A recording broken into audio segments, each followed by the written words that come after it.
ஆட்சி அகற்ற ஒத்த கருத்துடைய கட்சியெல்லாம் ஒண்ணு சேரணும்னு சொல்லி எடப்பாடி பழனிசாமி அழைப்பு கொடுத்திருக்காரு. எப்படி பாக்குறீங்க? ஒத்த கருத்துடைய கட்சிகள்னு எடப்பாடி சொல்றாரு.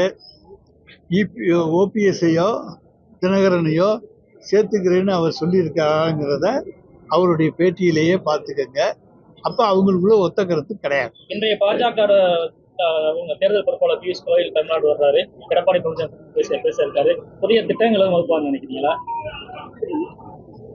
அவங்க திரு கோயல் அவர்களை பொறுத்த வரைக்கும் எல்லாரையும் ஒன்று சேர்க்கணும் அப்படிங்கிறதுக்காண்டி வர்றாரு. அவருக்கு தமிழ்நாட்டினுடைய அரசியல் தட்பவெப்பநிலை தெரியாது. அதனால் நிச்சயமாக அவர் நினைப்பது நடக்காது. தமிழ்நாட்டில் இருமுனை போட்டி நடந்தாதான் திமுகவை வீழ்த்த முடியும் அப்படின்னு நயினார் சொல்லியிருக்காரு. அதாவது எத்தனை முனை போட்டி நடந்தாலும் திமுகவை வீழ்த்த முடியாது.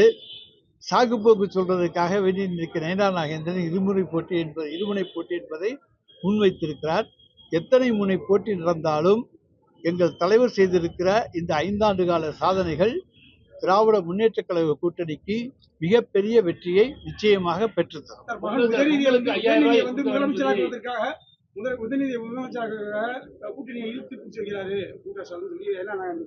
மாண்புமிகு துணை முதலமைச்சர் உதயநிதி ஸ்டாலின் அவர்கள் தெளிவாக சொல்லிவிட்டார்.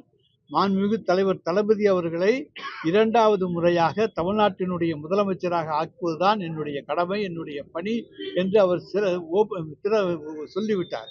இதிலிருந்தே நீங்க தெரிந்து கொள்ளலாம், நிச்சயமாக அவர் அதற்கான போட்டியில் இல்லை. அவர் தன் தலைவரை முதலமைச்சராக்குவதற்காகத்தான் இன்றைக்கு தேர்தல் களத்திலே மும்முரமாக பணியாற்றி கொண்டிருக்கிறார். பொங்கல் பண்டிகைக்கு 5000 ரூபாய் எடப்பாடி பழனிசாமி கோரிக்கை வச்சிருக்காரு. அது எடப்பாடி பழனிசாமி அவர் ஆட்சி காலத்தில் கொடுத்திருக்கலாம், கொடுக்காம இருந்திருக்கலாம். ஆனால் நாங்கள் எங்களுடைய இதை நாங்கள் இப்பொழுது சொல்ல மாட்டோம். அது என்ன என்பது அது ரகசியமாகத்தான் இப்பொழுது இருக்கும். அது திடீரென்று அறிவிக்கப்படும். ஒரு கண்ணில் வெண்ணெய்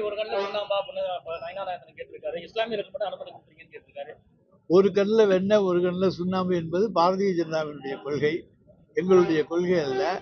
அங்கே அந்த ஜமாத்து மேலே சிக்கந்தர் மலை இருக்கிறது. அதில் தற்காவல வழிபாடு செய்வதற்கு அனுமதி கொடுப்பதிலே ஆண்டுதோறும் நடக்கின்ற விழா தான். எனவே அதில் அனுமதி கொடுப்பதிலே தவறு கிடையாது. திருப்பரங்குன்றம் பிரச்சனையை இதுவரை யாரும் எழுப்பியதாக வரலாறு கிடையாது. முதன் முறையாக தமிழ்நாட்டிலே கால் ஊன்ற வேண்டும் என்பதற்காக, எதை சொல்லி மக்களை திசை திருப்பலாம் என்பதற்காக பாஜக போட்ட திட்டம், RSSோடு சேர்ந்து போட்ட திட்டம், அது அன்றைக்கு தோல்வியடைந்து விட்டது. தமிழ்நாடு மக்கள் விழிப்புணர்வு உள்ளவர்கள். அவர்களுக்கு எது சரி எது தவறு என்பது தெரியும்.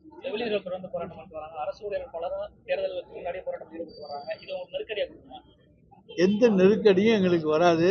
எல்லா நெருக்கடிகளும் சுலபமாக தீர்க்கப்படும்.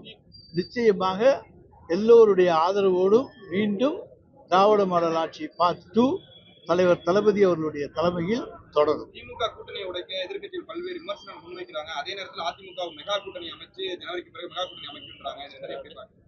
அதிமுகவால மெகா கூட்டணி அமைக்க முடியாது. எங்களுடைய கூட்டணியிலிருந்து நான் ஏற்கனவே சொல்லிவிட்டேன், ஒரு செங்கலை கூட உருவ முடியாது. காலங்கள் மாறுகிறது, அரசியல் எதிரிகள் மாறுகிறார்கள். அரசியல் எதிரிகளாக புதிய கட்சிகள் நாம் பார்க்கலாமா? நாங்கள் அரசியல் எதிரிகளாக புதிய கட்சிகளையோ எதையுமே பார்க்கவில்லை. அதாவது திராவிட மாடல் ஆட்சியினுடைய கருத்துக்களுக்கு எதிரானவர்களை நாங்கள் எதிரிகளாக பார்க்கிறோமே தவிர வேறு யாரையும் நாங்கள் எதிரிகளாக பார்க்கிறோம். புதிதா வந்தவங்க சரி, பழசா இருக்கிறவங்களும் சரி, திமுகவை தான் வீழ்த்தணும் அப்படின்னு நினைக்கிறாங்க. அந்த பாரு எப்படி பாருங்க. எல்லாரும் பழுத்த மரத்துல தாங்க கல்லடிப்படும். அது போல எல்லாரும் எங்களை நோக்கி வந்தா தான் அவங்களுக்கு ஒரு விளம்பரம் கிடைக்கும். திமுகவை சொல்லித்தான் அவர்கள் இங்கே வர முடியும், பேச முடியும். திமுக தான் எதிரின்னு சொன்னா தான் எவனும் திரும்பி பார்ப்பான். அதனால தான் திமுக மீது இன்றைக்கு சொல்லிக் கொண்டிருக்கிறார்கள்.